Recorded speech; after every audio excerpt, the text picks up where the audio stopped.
అందరికీ నమస్కారం అండి. ఇప్పుడండి అనారోగ్యాలు ఎక్కువగా వస్తున్నాయి. ఈ సీజనల్గా అనుకుంటండి ప్రతి వాళ్ళకి ఏదో ఒక ప్రాబ్లం వస్తూనే ఉంటుంది.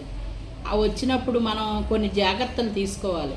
కొంచెం మనసు ప్రశాంతంగా పెట్టుకోవటం, బ్రెయిన్ రెస్ట్గా ఉంచుకోవటం, ఏదైనా మంచి సబ్జెక్ట్ తీసుకోవటం, అంటే ఒక బుక్ చదువుకున్నా, టీవీ చూసినా మంచివి వినటం, మంచి మ్యూజిక్ వినటం, మంచి పాటలు, ఓల్డ్ సాంగ్స్ అవి ఉంటాయి, కొన్ని సంగీతపరంగా ఉంటాయి, అన్నమయ్య కీర్తనలని ఇటువంటివన్నీ ఉంటాయి.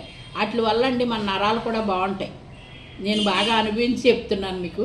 అవి బాగుంటాయండి. అవి పొద్దుటే అలా పెట్టుకోవటం, చాలా ప్రశాంతంగా గడపటం, time to time medicine, time to time భోజనం, అలాగే మనకి ఏదైతే ఎనర్జీ ఇస్తుందో ఒక జ్యూస్ అవనివ్వండి, ఒక ఫ్రూట్ అవనివ్వండి, అటువంటివి తీసుకుంటూ మనం హెల్తీగా ఉండి సంసారాన్ని హెల్తీగా నడుపుకోవాలి.